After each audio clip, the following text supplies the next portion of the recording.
It was a traumatic event. And for me, as a young guy, it was just kind of another story. I mean, I had a lot of things happen to me as a young guy.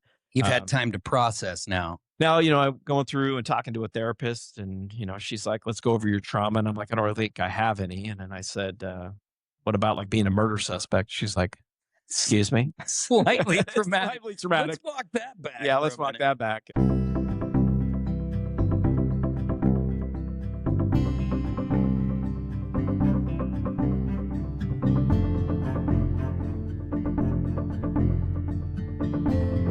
Welcome into the Fit for Radio podcast. I'm your host, Drew Tiedemann, and we are at the Stafford Hills Club, my spot right now, where it was just voted the best health and wellness facility in the Portland area, which is pretty big time. I'm always happy to bring my guests here because it's a place you can be proud of. You can also work out and work in the same spot.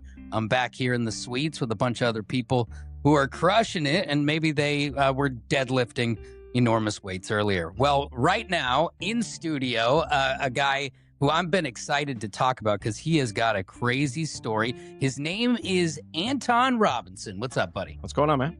Glad to have you in here. Things are going good. Now, we're going to roll back the clock here a little bit. We're going to roll back to a time in 1997. Now, a little context, I was a sophomore in high school. I was up to trouble at this point already, so I wasn't completely innocent, but I wasn't dealing with some of the life's bumps that were dealt to you in 1997. Now, before we kind of get into what happens to you, Anton, where is your life in 1997? 1997 was a little tough year. I was already a dad. I was 23 years old. My son had basically just turned 2. His mom and I were, split. It's kind of a rough year. She bounced a bunch of credit cards in my name, had to file bankruptcy. She was technically out of my apartment. Had some tragedy in life. Cousin passed away. Grandfather passed away. So dealing with just that at that time was tough. And she was in my apartment for whatever reason, trying to get clothes or something. I don't really know, but I came home one night. And she was there. She was there. Yeah. Oh. Her mom had a key because her mom would watch my son for me because we were split up, obviously. Yeah. And so she was in there getting clothes or something to that effect. And so I came in and like, what the heck? And I was, I'd been partying. I'm a young guy. I'd been partying with some friends. I think it was my buddy's reception for his wedding. Okay. And which is another story. Anyway, she, her and I get in an altercation, like, vocally. She throws water in my face, blah, blah, blah. She's dating a Portland police officer at the time. So things get a little hot, but it's still within the there's no realm of argument. No, there's no, never put my hands on anybody, right? It was just an argument. Me wondering why she's in my apartment. Mm-hmm. And then she just decides to kind of escalate it by tossing a cup of water in my face. I had a temper issue back then, threw some things around. We were arguing out in the parking lot. She leaves. I pass out because You're done. Yeah, right. You've used up your motor, and now you're going to bed. I'm going to bed on the couch, and I wake up to 2 Clackamas County sheriffs inside my apartment. Which seems sketchy. Yeah, I mean, I didn't have an attorney or anything in these days, so here's 2 officers in my apartment, no search warrant. She let them in. She's not even on the lease anyway. So they stand me up, they handcuff me, throw me in the back of the police car, and I get, put in the drunk tank. And in 1997, the rules are a little looser. Police have more authority. There's no body cam. They can just kind of say, it is what it is. Yeah, and actually at that time, in 96, actually, there was a new DA in Clackamas County, and there was where domestic violence was considered somebody's going to jail. Yeah. So if you and your partner are arguing, doesn't matter. One of you is going to jail for the night, or they're going to separate you in some way. So, and you wish it would be a coin flip, but it's usually the guy. The guy normally goes. Yeah, normally the guy that's flipped his dining room table over is the one that's going to be going to jail. I just want to talk. I just want to. She won't listen. No. Yeah. It was a stupid. I mean, I was a young guy. I was just an idiot. But Arguments happen, and I think that most people can't say they never got in an argument with a girlfriend or a boyfriend, or felt stupid about how you reacted. It just happens when you're young. Yes. It's part of the process. and unfortunately, that was kind of that was our relationship. There's a reason we weren't together, because we weren't communicating properly. Yeah, so kind of the toxic ups and downs. You love hard, fight hard. It was battle the way around. So I'm in a police car, drunk tank. Kind of funny story. I just started like calling all my friends From the jail. Because they, I was at home. My buddy had actually driven me home, so he thought I was safe and sound at home. But little did he know, a whole nother story was happening. Yeah, a whole nother night after the night. So I get bailed out, and it was just drunk tank. And then, of course, now you have litigation that's going to happen. I get charged with menacing. So this is like a new charge. There was no assault. There was no hands on anybody, but you can't berate and you can't be out in public screaming at people, threats or whatever we were saying back and forth, whatever that was being alleged to. They found your charge. They found a charge. Yes. So there was a new DA. She was handing out these domestic violence charges like crazy. Like it was just one of those things that was happening, and which is good in scenarios. Yes. Yeah, there was a space for that. There was definitely a space for that. I didn't feel like I was a person that should have been wrapped up in all that, but obviously you didn't feel you qualified. I didn't feel like qualified. So at that time, actually, I had the opportunity to do 90 days in county or deferred sentencing. 90 days for yelling and flipping your own stuff? Yes. Oh my God. Yeah. I mean, and that's a warning, I guess, to others who, because, and, also you even said that you used to get a little too hot. Yep. 100%. And I think that people could hear that and be like, well, it's my stuff. Well, you still can't get. And it was more being out in public. So people someone else called the cops. It wasn't her. So someone else had actually called the police as well. And here I look like I'm a man. I'm aggressing towards a female who's trying to leave. Right. Yeah. You can see how you might call at your age. 100%. I'd be calling the cops. Hell, yeah. Like this crazy psycho. Little did they know that she wasn't on the lease. She had been in your place, broke into my apartment. Right. So little context, but it was what it was. So I of course go for deferred sentencing because, well, one, I'm a dad and I can't be going, you're not built for jail. I'm definitely not built for jail. I'm not built for jail. I mean, I'd be like, what is the other option? Whatever the other option is. Captain Road Crew over yes, here. I want it. I can throw some hands, but I'm a $135, dude. Yeah. I'm not built for prison. You want to throw hands and then go home, not see them at lunch tomorrow. Yes, or have a cellmate. So, and I'm pretty. No. Yeah, pretty enough. Pretty enough. So I do deferred sentencing, which is a year's worth of anger management, and it's once a week, right? 52 sessions.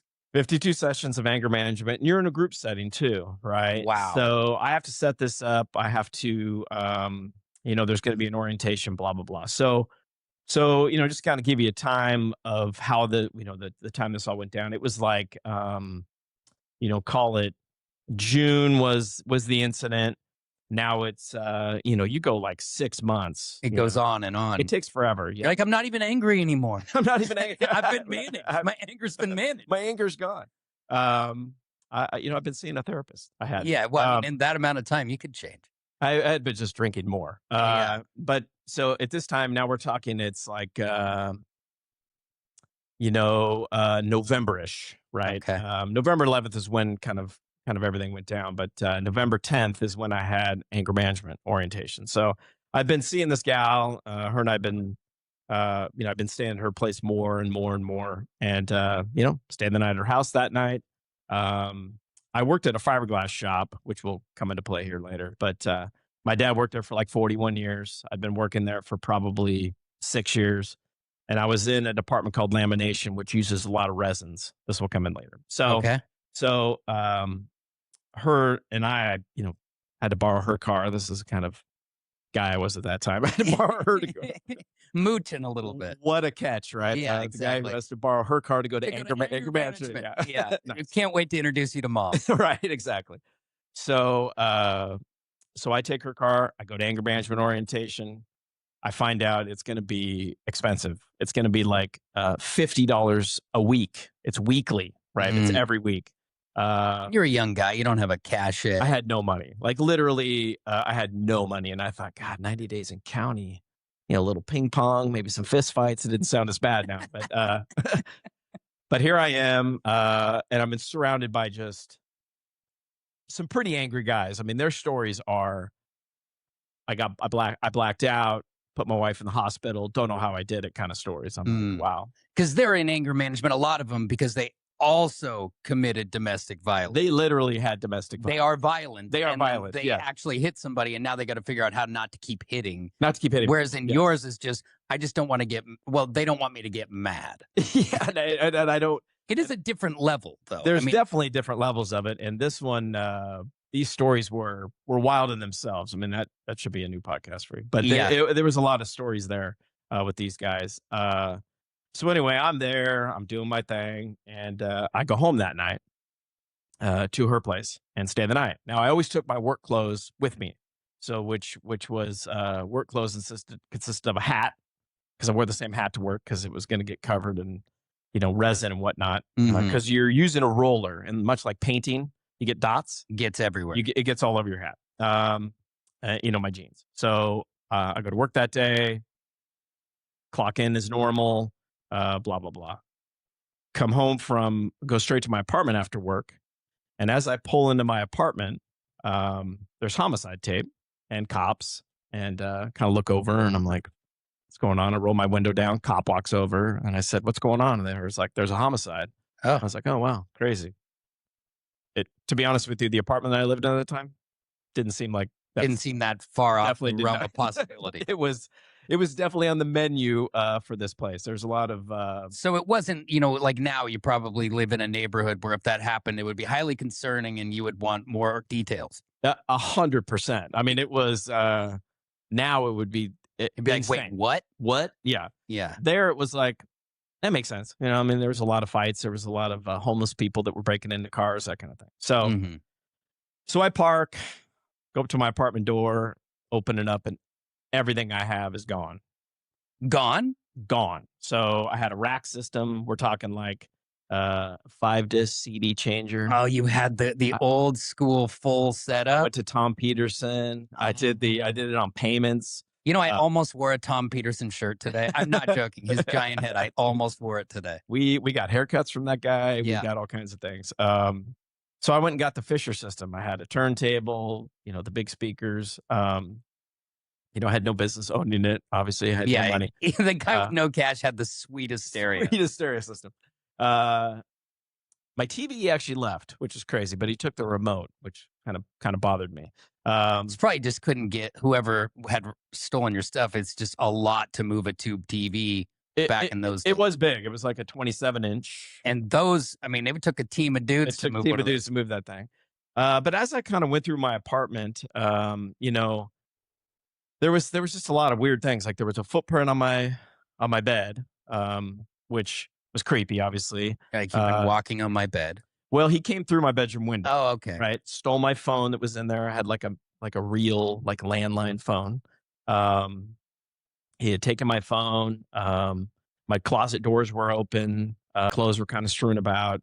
Walking through the apartment, there was a sock with Mr. Clean on it. So in my mind, I was like, probably wiping stuff down, I would assume, Yeah.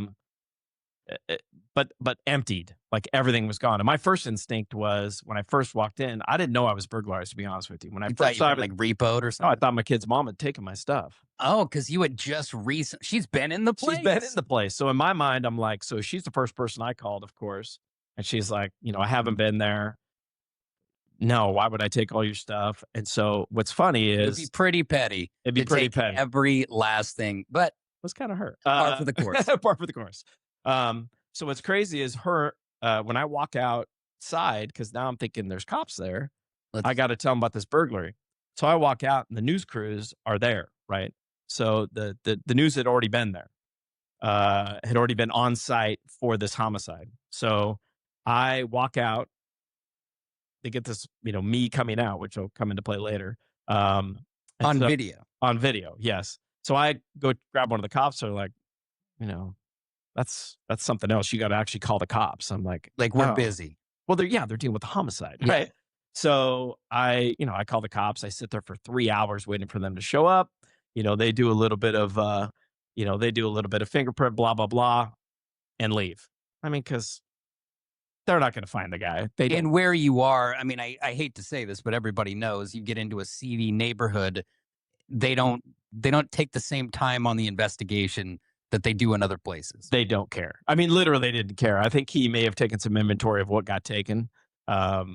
I was really bummed because my Adam Sandler CD, when they used to do comedy CDs, if anybody out there knows CDs. Oh, Adam Sandler CD is one of my favorites of all They're time. all going to laugh at you. It's one of my favorites. Yeah, it's the best. Classic. It was gone, which was actually noted. He noted it, which is funny. Adam Sandler.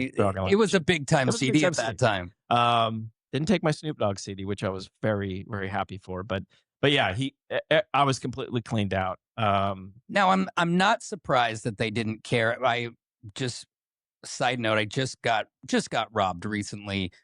2 guys came in and I was at an Oregon Duck game. They went and they took everything that my family had in our car that we'd been traveling with. And when we called the police, they didn't even come there. They just were like, okay, sweet. And they're like, we'll call you back in like a month. They called my wife like a month later and they're like, yeah, I didn't get them. Yeah. And so it doesn't surprise me that stuff's still going on today. Yeah. But you probably felt a little discounted. I mean, or were you just? I mean, I was a young stuff? guy, had no stuff. I was like, I couldn't believe I have nothing now. Like I already didn't have stuff, right? And now I have nothing. I have a couch and a TV, and all my stuff's gone. And then as the week went on, this homicide was on TV, blah blah blah. Now, how close to you in the apartment complex? Sure. How many doors down is this? So the way this apartment complex was set up is I was on the lower level. There was a long garage and probably 6, those garages are probably 8 feet wide, probably 6 garages. And then right across from the end of those garages was her apartment. She was a middle floor. So not really my neighbor, but across the next building right across. Okay. And up. So not really related to me in any way, shape, or form. I didn't know who she was, to be honest with you. And I didn't really hang out with my neighbors because it was a seedy apartment. Yeah, it could get weird. Yeah, and I just need a place for me and my kid to live for the most part. Mm-hmm. So that specific apartment complex was technically nicer than where I had moved from, because the one that I had lived in previously to that was literally the cops were there every night. Like every night, like screaming. It should have been like domestic violence villa is what it should have been. Yeah, they should have named it that. They should have named it that. So I moved to Clackamas, was nicer than Southeast Portland, obviously. Yeah. And so when I moved to Clackamas, I thought, yeah, this is gonna be a little nicer for me and my boy. But not so much. Not so much. Yeah. So the burglary, you've been cleaned out. They've come and gone. Are you feeling like you've got nothing? Like what do you do from there then? Yeah, so I'm still trying to kind of piece everything together. I'm living more and more with the girlfriend because she has stuff. Well, she has stuff, and it was creepy because I didn't know. And actually, I knew some kind of shady guys that time, and I thought maybe they could have been they were going to come back. And I didn't know. Oh, come back to your apartment to rob me again. Yeah, I thought maybe they were looking for me. I mean, I didn't have, You feel targeted at a level. I right? did. I felt kind of like I'd been a little bit targeted, and it wasn't until they started flashing things on the news from evidence that they had, where it started kind of bringing questions up, like new clues could lead to murder, XYZ, and my mom had actually said, hey, I saw a hat on the news that kind of looked like your work hat. And I was like, that's got to make you feel weird. Yeah, my stomach Because because actually I couldn't. I thought I lost my work hat. and your work hat is because it's been spackled and because you wear it all the time, it's very identifiable. It's very identifiable for sure, especially for anybody that I work with. Your mom. My mom, my dad, who I work Yeah. with technically every day, 5 days a week. Like I'm wearing, right now I'm wearing my favorite hat. Yeah. And if you were to like flash it on the news, my wife would go, "That's his hat." Exactly. That's when there's even get like a fingerprint under it. No, when exactly. I lift it off. Yeah, yeah. And this hat is I actually have pictures of it with my son wearing it prior to it becoming a work hat. So I'd say like that's your favorite hat, but once it gets worn out, my favorite hat would become my work hat, right? Because Yeah. it's going to get ruined after that. Totally. So the hat that I was wearing at the time was just a hat I like to wear. Kind of went with some things that I owned, and I have pictures of it with my kid, my oldest son Troy, him wearing it with his glasses on. I put these glasses upside down. It was kind of a funny picture. Yeah. Which is crazy to think that it would eventually be what it kind of turned out to be. An important picture. An important picture, yeah. So I was actually at my mom's house, and she said, "Hey, I think I saw your hat on TV." Mhm. And I was like, "That's creepy. Maybe I should go check it out." I said, "So I'm going to go home. I'll check it out." I said, "You know what? Maybe you contacted the Crime Stoppers or whatever it is, because I don't have a phone." And this is before cell phones. you Yeah. know, and even if there were cell phones, I couldn't afford one anyway. But my phone was gone. And the internet's not there, so you can't just go look up the story. You're like, gotta go No. wait for the 11 o'clock news or Yes. find And someone back who's then, got it. they would do like 1-800 whatever Crime Stoppers, Yes. and you could call, and it would, they would take any kind of information and they would just plaster it out there. They were on the news, like every night, anything, because they had no clues. They had zero clues to this lady's homicide, and it was on TV every night. I mean, literally every night. It's the Fit for Radio podcast, brought to you by the Stafford Hills Club, and I'm here as we speak. And one aspect of the club I'd like to touch on is the Kids Club. You're able to bring your kids here, drop them at the Kids Club, feel confident that they're safe and happy while you get your workout in, and really, it can be a stress reliever on another level. My own sister-in-law, who had twin girls and then tried to figure out how there's any time for yourself, a member at Stafford Hills, and was able to drop the girls, get that workout, get that free time, maybe even sit in the cafe and have yourself a cold beverage and a snack and just hear yourself think for once. It's overrated, or I guess it's underrated, what it's like to be able to have those moments to yourself. StaffordHills.com. Check out all the amenities or hit me up for half off your initiation fee at Stafford Hills Club. My mom was like, go check it out. So I go home, and actually I was supposed to play basketball that night with a buddy of mine. I was on a city league basketball team, and I had probably, with little money I had, bought some new Chris Webbers. Ooh, Right. shoes. Those the younger Steve kids Webbs. Yeah. might not know who Chris Webber is, but at the time, that's a hot shoe. That was a hot shoe. And of course, I needed it for my city league basketball team because You're going to play a lot better. with my 12 points, and 3 steals, it mattered what shoe I wore. So I was gonna, I had to go get ready for basketball anyway, and I thought maybe it's my hat, maybe it's not. She called Crime Stoppers. I honestly didn't know if they would show up or not. I had no idea. So I went home. A buddy of mine was actually supposed to come over too, and hang out because we're going to go play hoop together. So I get home, and what's funny is if you go back to the burglary, I had cleaned things up because I didn't know. They didn't seem to care. So the sock, whatever, I'd thrown everything in the garbage. Yeah, what are you going to do? Just leave a crime scene as you're stepping over it, trying to live? You're going to clean They up. didn't care. Especially once they've discounted it. Exactly. You're moving on. Exactly. So I'm going through, not only did I find my hat, I didn't find my C Webbs. And I'm like, where's my coat? I had like this Old Navy coat. It's like a wool coat that I used to kind of wear. It was in fashion, I promise. You can't be judged all this time. Can't be judged all this time. So I didn't find some items, and I was like, that's weird. And then there was a knock at the door,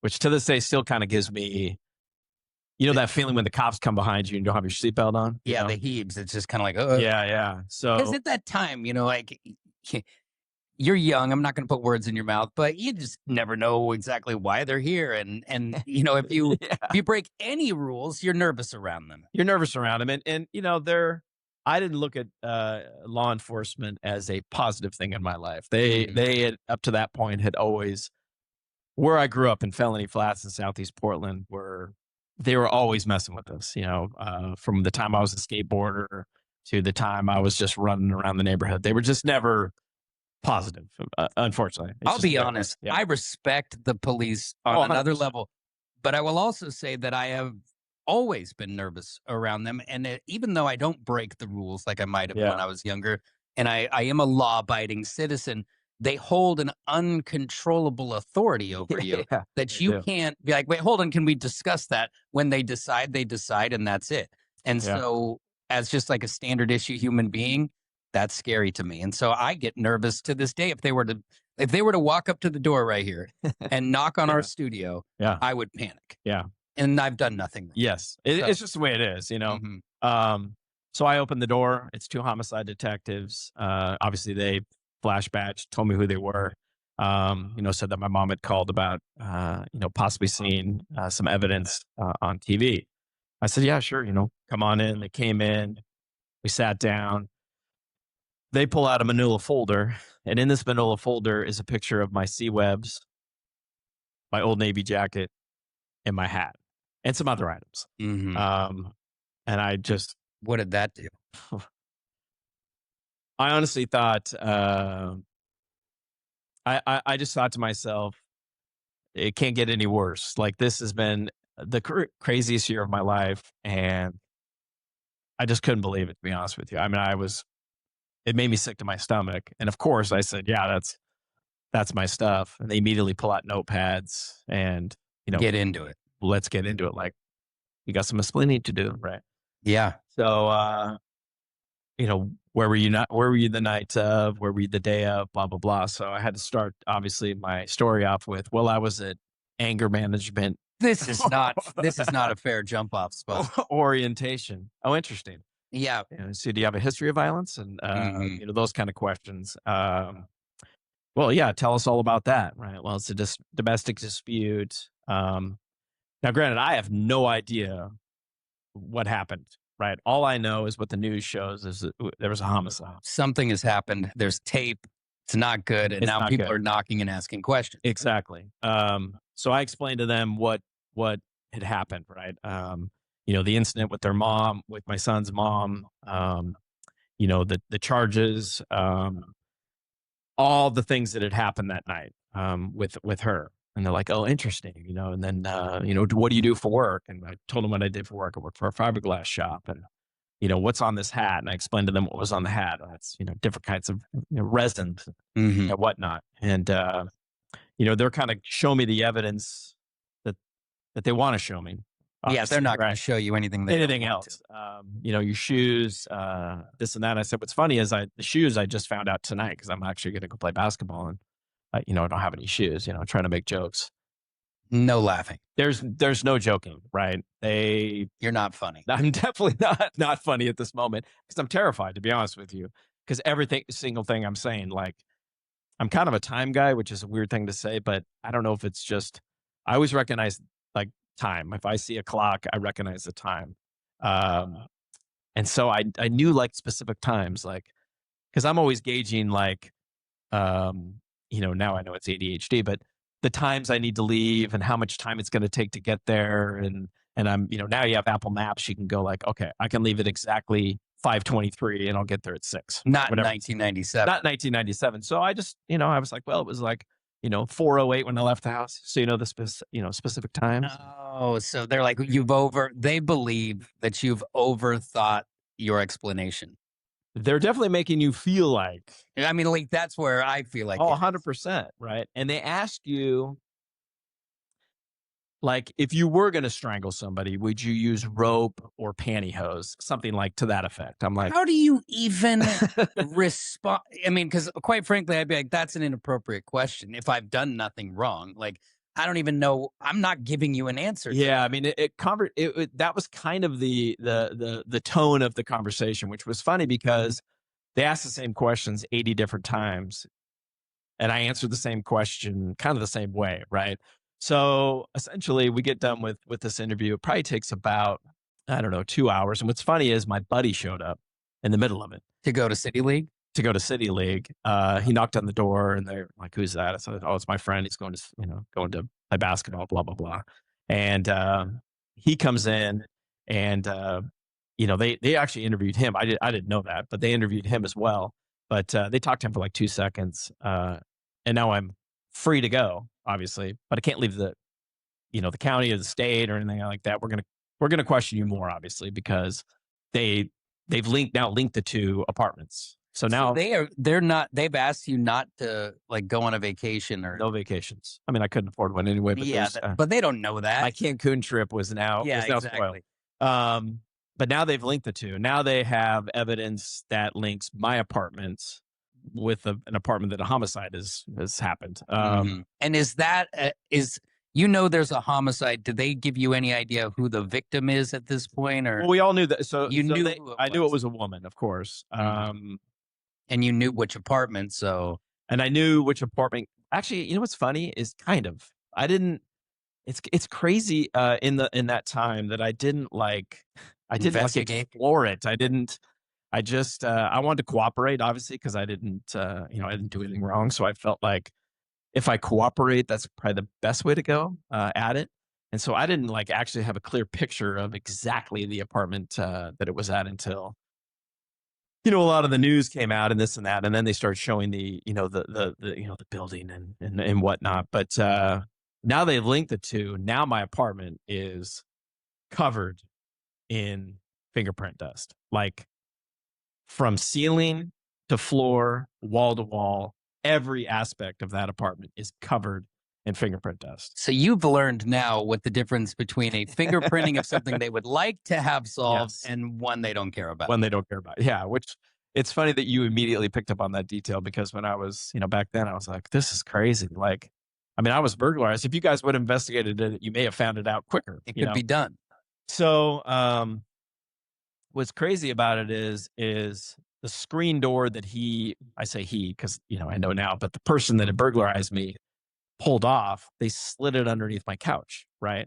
So I had taken it out from the couch and put it just kind of on the couch because it was creepy. So they fingerprinted it. So they fingerprint my whole apartment and find nothing. Really? But my fingerprints and little boy's fingerprints, which would be my son. Yeah. And I probably lots of those. Because lots of those. Yeah, they're everywhere. Yeah. My kids' prints are everywhere. Everywhere. Everywhere. So then they start asking me questions like, hey, we checked the dumpster. We found a sock with Mr. Clean on it. And you had mentioned the sock. Why'd you throw it away? And I was like, I didn't know it was connected to a homicide at the time. Like, I had no idea. It was just cleaning up my apartment. Mm-hmm. Well, what they found out is that that's what was used to wipe fingerprints down, right? Of whatever said person had touched. But the screen comes into play later on, and it's a key piece of evidence, which is crazy at the end. So what had happened is the burglar actually wore my sandals, because my sandals were by the back door, and my back door was to Woods in Clackamas, where you know where Gustav's is. Yeah. Okay, back there, which is Lawnfield Road. Okay, and it's all woods. It's a big old hill. So what he did was at the end of the garages, he parked his truck, backed it in, and pretty smart, used my sandals, walked behind the garages with my stuff, filled up his truck. Pretty smart. Put my clothes on, walked out the front door. Pretty smart. Because I don't really talk to neighbors. That just seems like it's you. It seems like it's me getting into the truck. So that's how he burglarized me. What we found out later is that's where he sat to watch her husband leave to then go. Oh, she was married. So she was married. Yeah, I mean, that's a whole, if you want to get into that story. That's a whole other thing. But they had moved up from California. Had only been living there like 6 months. And he was working at some pipe fitting company right down the road. And I think he was just eyeballing her because she would jog up and down Lawnfield. And maybe so he had targeted her. He had kind of targeted her to that point. now that they've connected the two, now this is kind of when it really gets sketchy, because now the news is at my apartment every single night. Like, I So can't go how is home. that? How does that work? Because shouldn't that be confidential? No. They just go and say we have a suspect and it's that guy. Yeah. That seems dangerous. It sucked. I mean, it was actually the worst part of all of it, because I had Channel 2, Channel 6, and Channel 8 News literally hovering at my job, at my apartment every night, to where I had to like flee and then go stay at my girlfriend's house. Has she given up on you yet? I mean, No. you have no money, anger management. Now you're in a homicide investigation. I guess I'm a good salesman. I don't know, You but are. You absolutely are. but she kind of hung in there with me, because I told her the whole story. I mean, she knew I was at work. I mean, I had a pretty good alibi. The time that the woman was murdered, based on the time I was at work. I mean, unless I left work or had somebody else clock me in. Was the news trying to ambush interview you then, or were they just taking pictures and videos? No, they were. They're just So, trying to me leaving the apartment, right, when I told you when I came out, because the cops were there, I'd actually walked out and I was like, right, that's the look on my face, like, oh, I got robbed, right? New clues could lead to murder, and here I'm smiling, walking. Oh, they're treating you like a sociopath. I mean, they're trying to Paint the picture They're trying here. to paint a picture. They need to sell ad revenue just like everybody else. So, Mhm. and at that time, this is 97. In 1996, if you remember, the Atlanta Olympics got bombed, Mhm. and they framed that one guy, Richard Steele, and that was the only suspect. Richard Jewell. Sorry, Richard Steele's something else. Richard Jewell. Yeah, you're right. And I think Richard Steele's an adult film star. no, he's not, is he? I didn't know. Oh, he is. Dick Steele. No, I'm just kidding. But I think he's a referee for boxing, actually. There we go. But anyway, It's a hard job either way. Either way. So I didn't want to get framed for anything, and so they would interview me, and I would say stupid things like that. Like, if I went back to the footage of me on the news, it would be cringy for you now. It would be embarrassing, right? Yeah. But all this time, I'm being interviewed over and over and over again, like 6 hours at a time. They've got Sitting down with the detective. with detectives, yeah. Are they coming with new stuff, or is it just repetitive? What's crazy is they were really nice to me, which I felt was Part at of the it? time was part of it. I think they were trying to be nice to me, so I just give them more information. One of the interviews I remember the most was actually at the office. At the first one was actually at the office of the apartment. They took a little special room, kind of like this, and sat down, and they interviewed me for 4 hours straight, 5 hours straight. Whoa. Uh, That's exhausting. they had pictures of dudes that from my neighborhood, right? They're like, you know this guy?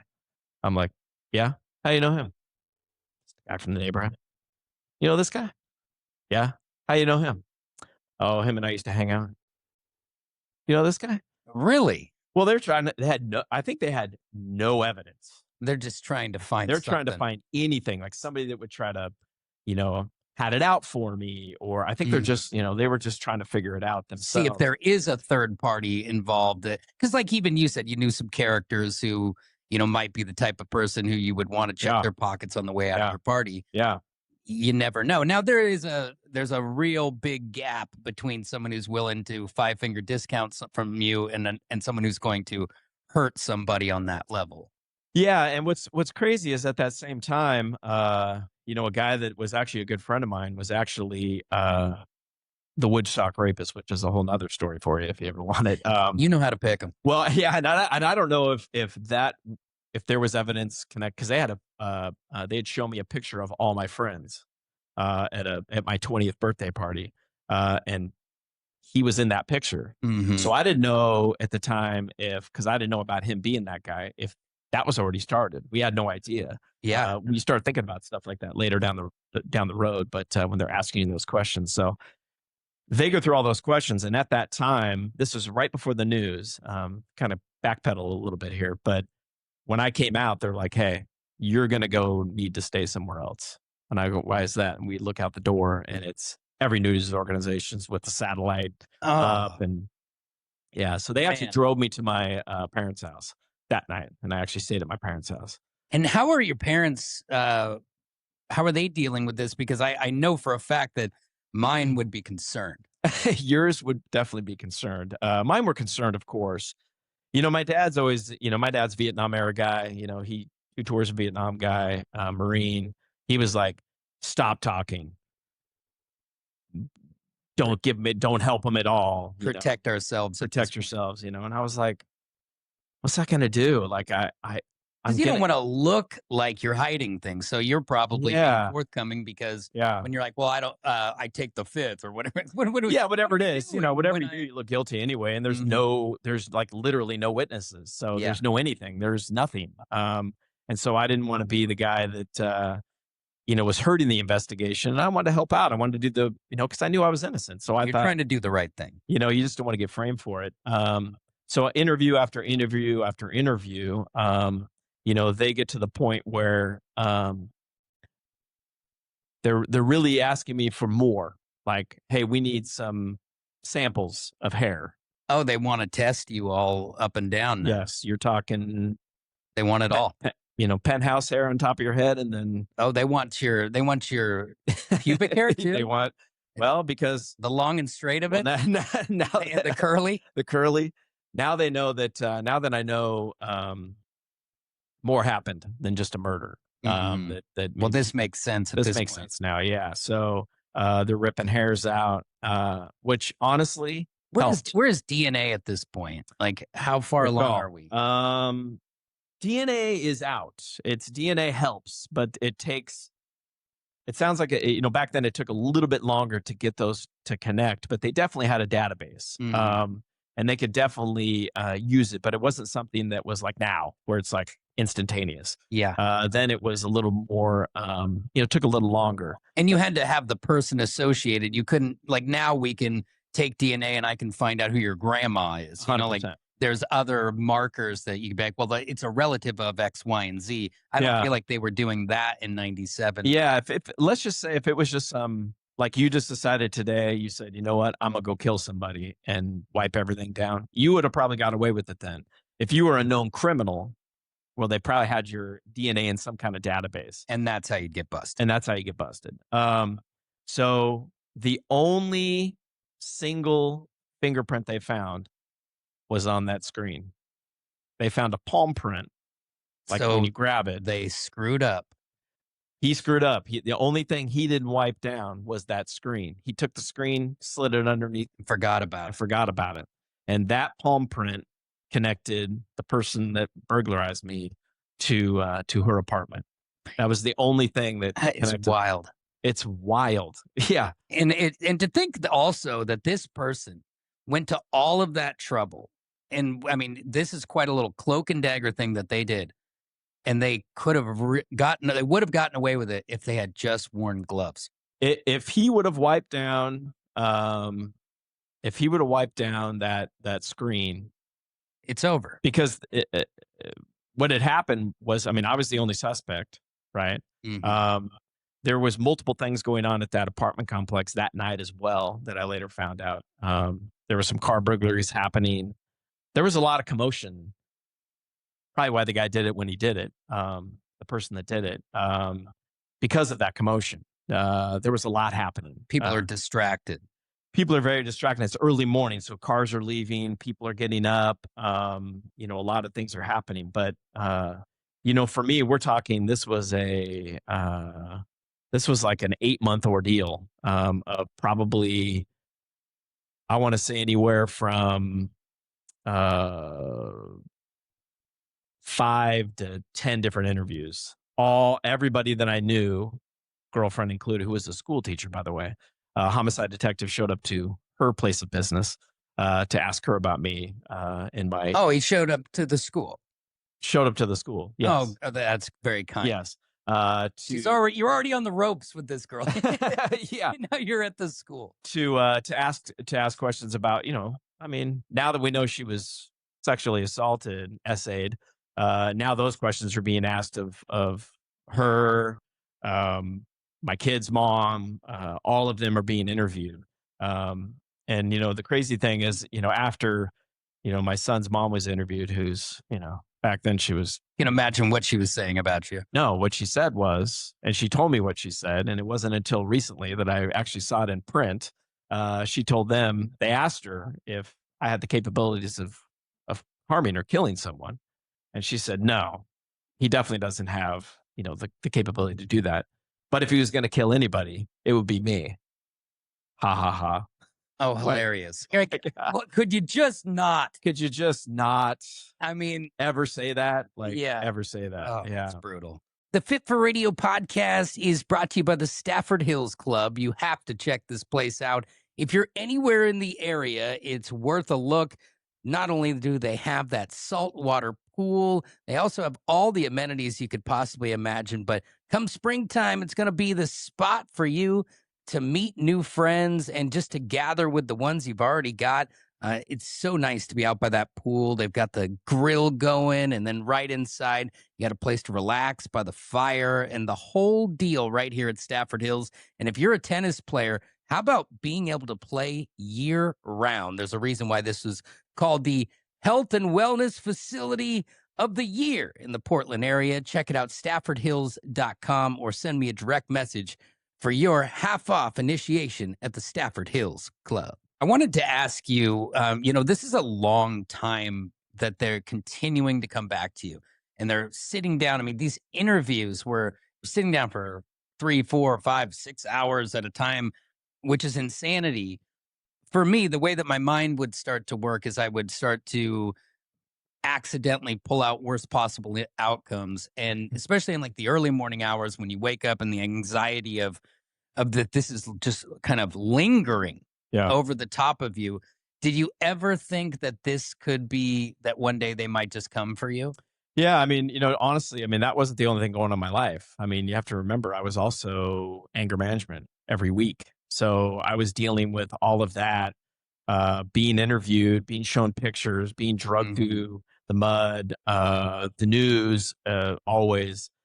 Yeah. I mean, I was like, I know if they don't find somebody, You're the easy target. even if it's they your find, clothes and you're angry in their mind. yeah, I mean, it wouldn't be hard to at least charge me with it and see if I had, an ability to fight my way out of it.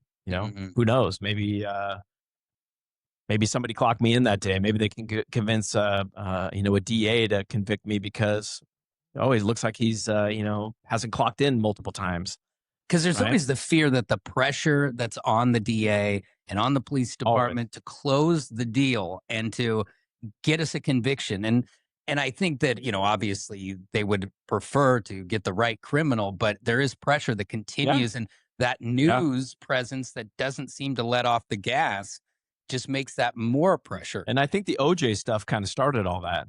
Or if you were talking earlier, Sensationalized. yeah, it's just sensationalizing something that that they don't know they have as much information as everybody else. There's not like there's insight from anybody. Well, look at that. OJ's in 95. Yep.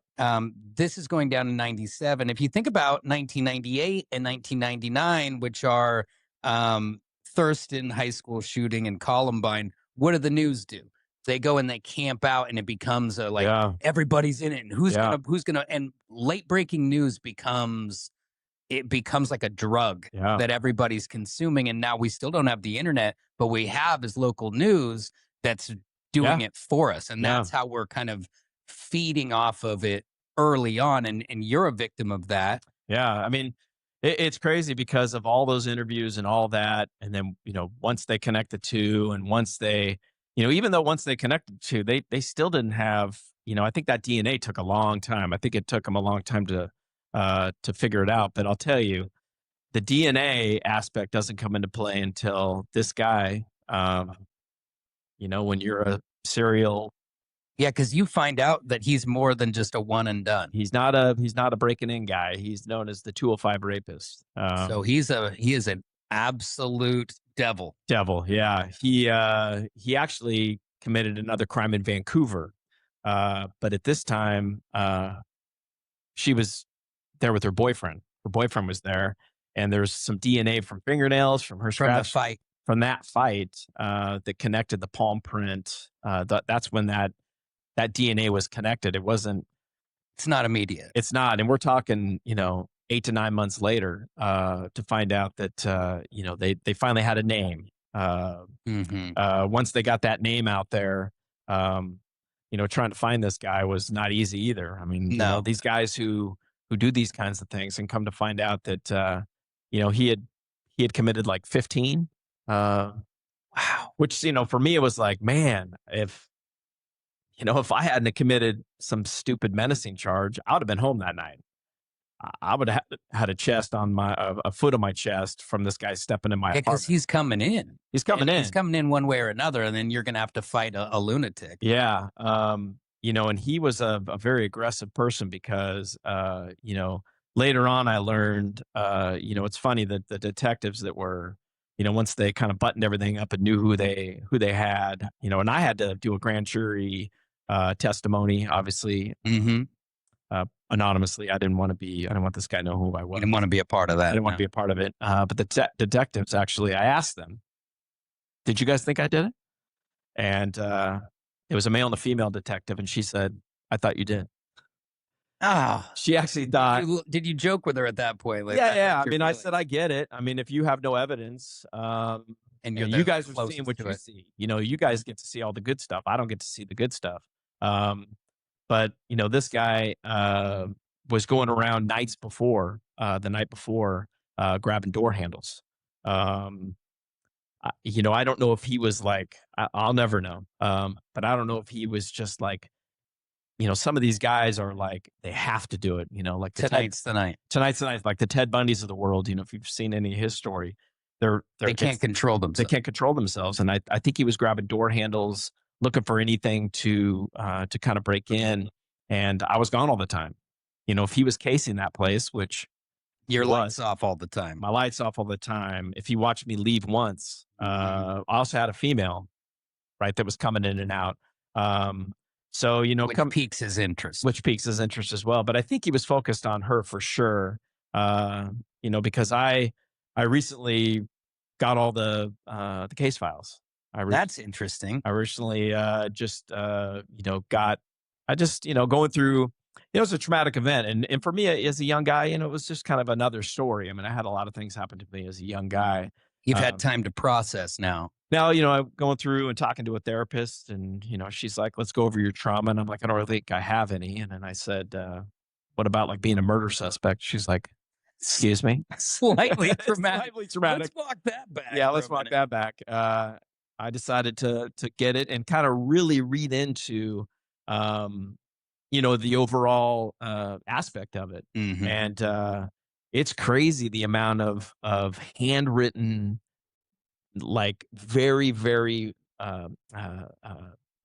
neatly written notes these detectives do. It's impressive. I was actually impressed with the amount of information that they had written down. So when you're talking to these guys, they're really digging in. I mean, they record a lot of stuff too, but they're really writing everything down. It's pretty impressive. And they have to go through and they have to interview everyone. Like every single person that lived in that apartment complex. There's an interview. And it's a tougher job in 97. Now you can transcribe it and do the whole deal. While we're on it, though, you said that the female officer thought that she did it. What about the other guy? Did he respond or did he? He felt that, in those first couple months, I was being pretty forthright, and somebody who did something so heinous. Because they knew all that. It's hard to just relax in the moment. The brutality of it, come to find out, he had, put her head into the wall, and it was a pretty violent murder. And that takes another level. And if it was somebody who maybe I knew, crime of passion, it's a different thing. It's a different thing. This is just a monster. So random. It's just a random act. He just found her, went in and did what he did, and then moved on. That was it. They didn't apologize or anything to you, did they? No, they still have all my stuff. They do. You never got your resin hat back. I still have my Adam Sandler CD. That's ridiculous. I know. They still have it. Yeah. So they found all your stuff, or did they? Yeah, because of the burglary, they still had all of my stuff as evidence, and now it's linked to a homicide.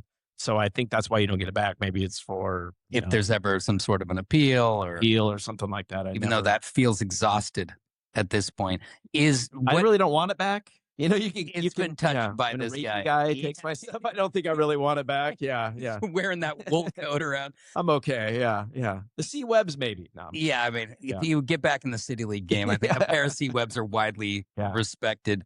Now, what ended up happening? Like, was he already incarcerated when they figured out that it was him, or was this the moment that led to the big dance? Yeah, no, they actually once they figured out it was him, they started narrowing down, talking to his family, he was on the run. And they were hunting him. They were hunting him down, and they eventually caught him just in like a kind of a car chase, and handcuffed him. And then his name was all over the news, all over the news. And what I didn't know too, that I can share now because I got the case files, was they actually had another suspect as well, and that they never told me about. A guy that was actually stealing a truck that night, the same color as the truck that Taylor was using.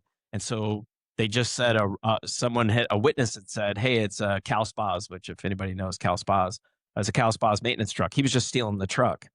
And so this poor guy gets linked to, he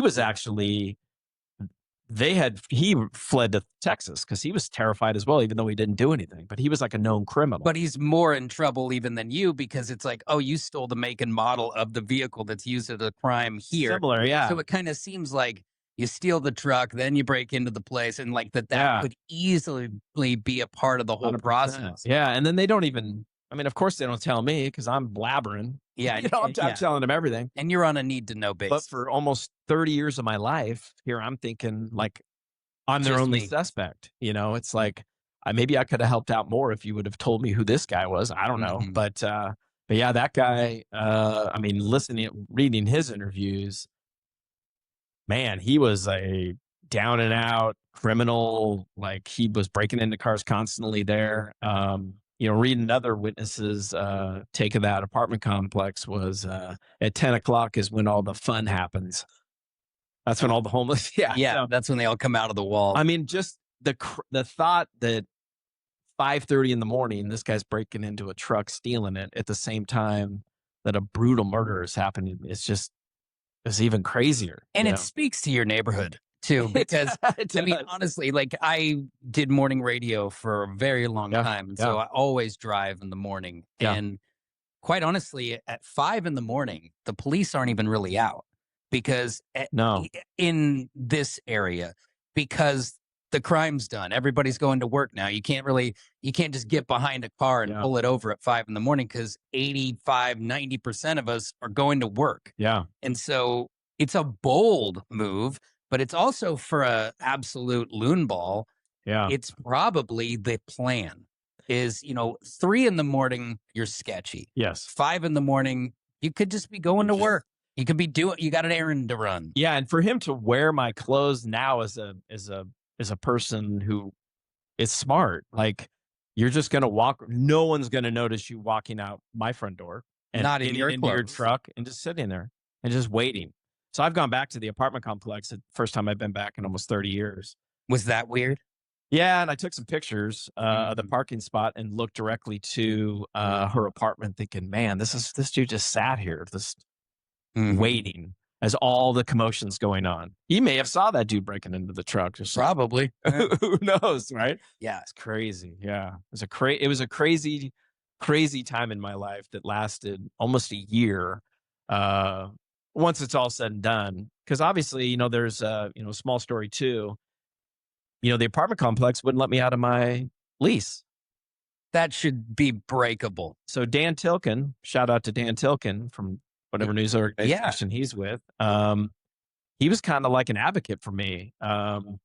He had been doing a small story about there had been multiple sex crimes at this apartment complex that I never knew about, and 2 other homicides that I didn't know about. And he actually interviewed me and asked me those questions. Did you know about this? Did you know about that? I said, I didn't. He's like, interesting, just on the phone. He's a legitimate reporter. I've always liked Dan Tilkin. Yeah. And then he called me, like a week after I talked to him. And, the apartment complex called me and said, hey, Mr. Robinson, we're going to let you out of that lease. Yeah, a little And I was pressure from on high. I didn't even know that. I was just like, oh man, thanks. I was all, because I was just a dumb kid. And then he called me and said, hey, did the apartment complex call you? And I said, they did. And I went, good man. And he's the one that actually, so shout out to Dan Till. That is Yeah. great, Yeah. man. This whole thing is wild, and it's kind of like it's kind of a testament to that bad things can happen to anybody, whether you're involved or not. Yeah. And there's always the grand scale of you're just driving in a car and a car sideswipes you, but this is kind of like just like the real life human version of that. That it's just a snowball of all kinds of random things that just kind of land in your lap at once, all the way down to just the anger management thing. Yeah. It's like the fact that you had to go into all of this with a stigma, so like if there is no incident or probation or whatever it is, I feel like they play on your team a little bit more. Probably. Yeah. But and the reason why I bring that up is, like we all have little things where it's like, well, that wasn't that big a deal. Well, it's not until you add it to another deal, or you add it to another Yeah. deal. It's like getting a careless or a reckless driving, and you're like, oh, okay, well, it's not that bad a thing because it's just reckless driving. And then 2 weeks later, you're in an incident with two cars, and whose fault is it? Well, now you're the reckless guy. Yeah. So seatbelt ticket. And it's No, I was wearing my seatbelt this time. Like, oh yeah, four other ones. Yeah, but you have a history, and so hurt. you never get the benefit of the doubt. Yeah. And so I think that's why in life, and especially like with my kids, I'm going to tell them like, don't run out of your credits.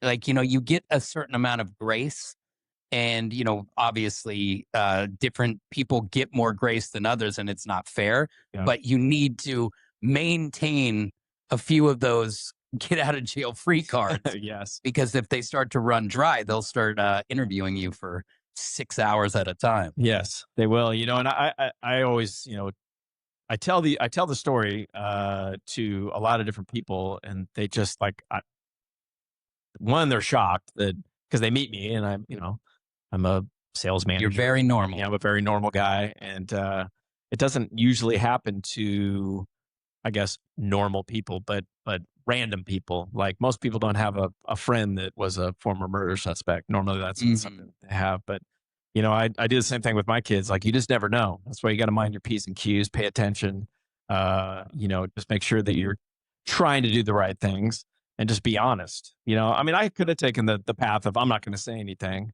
And I think it would have made it infinitely worse. I think it was, and they would have really leaned into. I think they would have really leaned into, especially, just with the nature of where I lived and who I knew. I think those two things alone would have been bad. But yeah. Well, and you have kind of like an inviting personality. I'm going to guess that you're not too much different on like the laugh and happy go lucky part of it.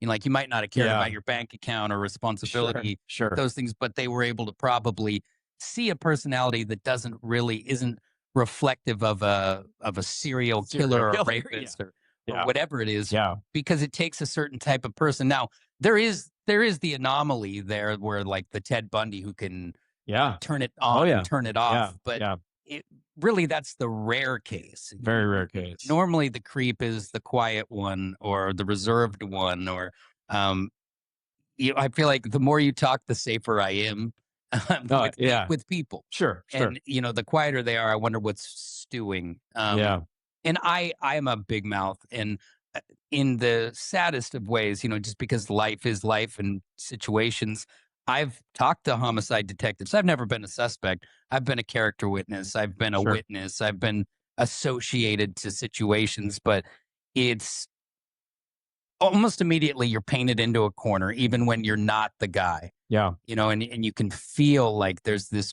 pressure on you. And it's like, I've always felt very lucky in those moments that I don't have priors and I don't have a reason to think that it could be me. Yeah. Because even if it's just the headache of always having to explain yourself.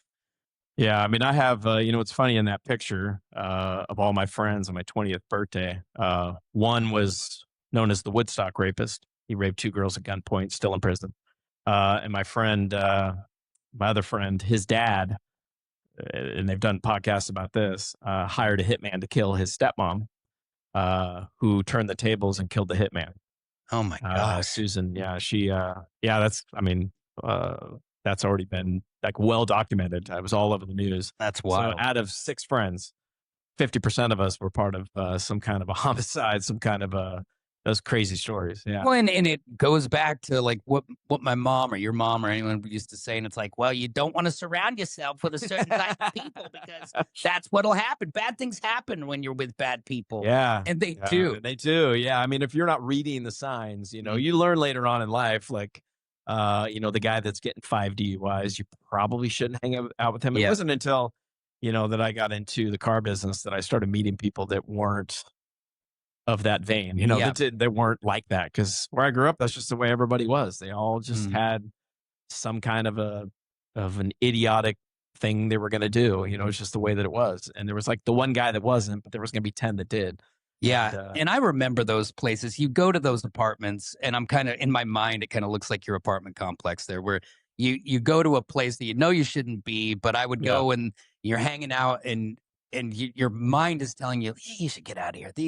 You and these people are not the same people. Like you should get out of here. yeah, And a lot yeah, of times I wouldn't necessarily, as a young man, yeah. I wouldn't listen to that voice in my head, but I pray that my kids do because those rooms it never Telling the works. stories. Yeah. Yeah, that's Yeah. that's the thing. We're like, I'm going to get out of here, Yeah. and you step over someone who's huffing Glade. Like, Yeah. there's just no good way out of some of those Yeah. things. Yeah. Absolutely. Yeah. But now you are put together, dressed nicer than me.